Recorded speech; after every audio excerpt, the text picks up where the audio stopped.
years later and was still there. Family loves That him. We still that love him. speaks to his character, right? But Mhm. I think this is why the establishing of the relationship should be put before everything, because I think if you establish the relationship the right way and you guys end up being together for a long period of time, the relationship between your kid and that person will be so established that it'll go without saying. Like they'll have to fuck with each other to a degree based on the experiences. See, because life is all about the experiences. So I think if you end up, for instance, if you would a dude and married or not, and y'all end up being 10 years together, live together, be with each other every day, the kid, he's acting as the kid's dad to a degree as far as helping out, disciplining them.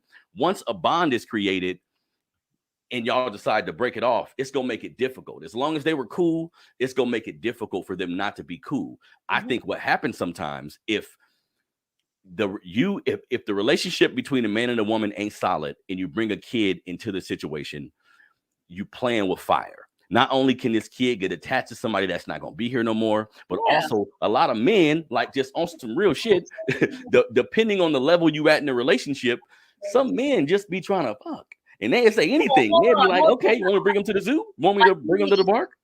Hold on, my TV just came on. Let me turn that off, you guys. This is Raw live. Yes, Harrison time on. But no, go ahead. But sometimes men, in order to appease a woman, at times will say whatever we need to. Like, you go to church, hallelujah. You do yoga, me too. You know what I mean? Like off of that ass type of shit. You know what I mean? So this is why women, because move the kid piece out the way. I think just in general, when approaching a relationship, you should be cautious.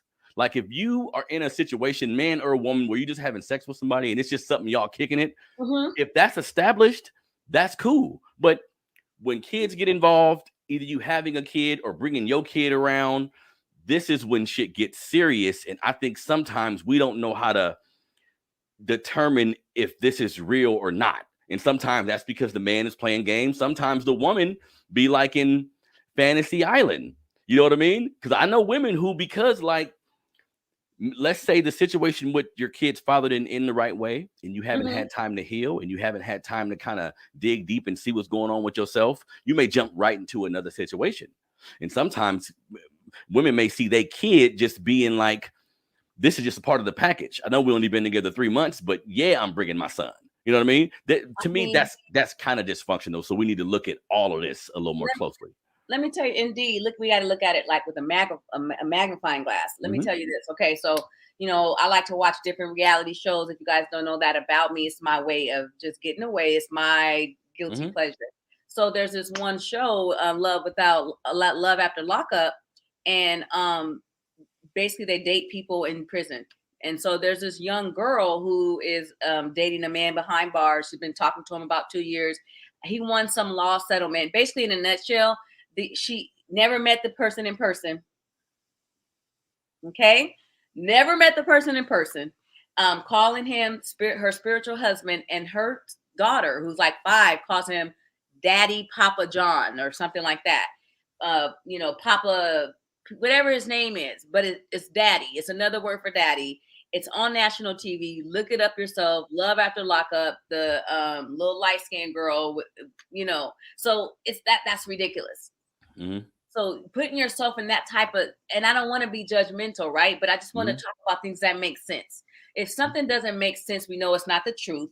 So the truth is, you shouldn't be having your daughter call some 23, he's 23, you're 26, your old dude who's been locked up since he was 17, Papa. So Daddy. So yeah, there's situations like that. My son never called my guy, my king dad. He called him by his first name.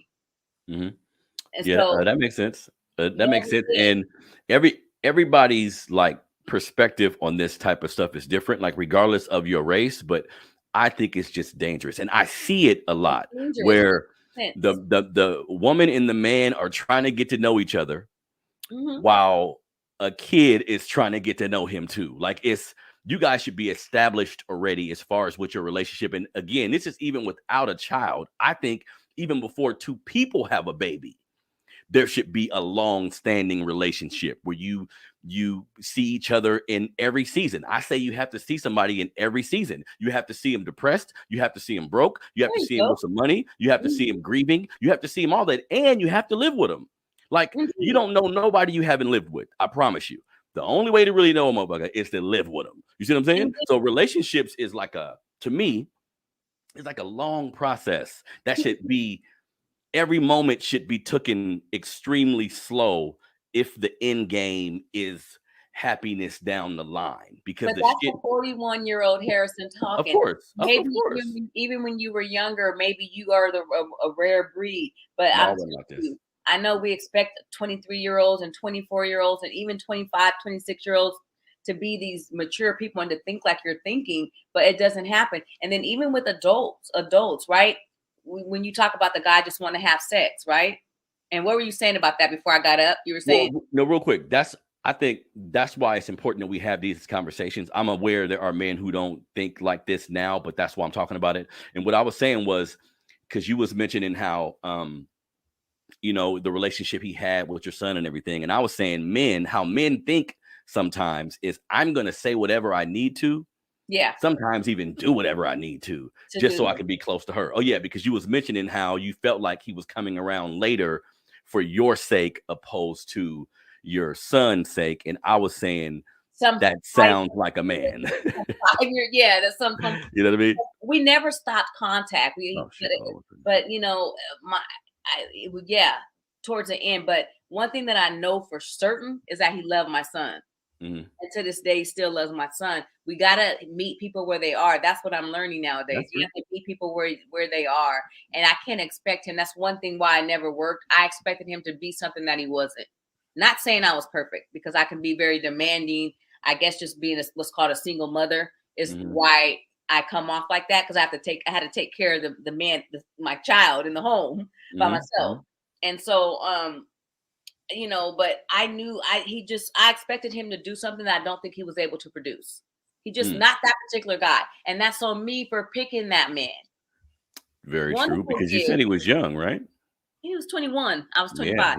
Yes. Yeah. Yep. That's a big difference. People don't think about, that's just 4 years. But I think at 21 and 25, it is a big difference. Especially man and woman. If he was 20, if he was older and you were younger, it'd be a little different.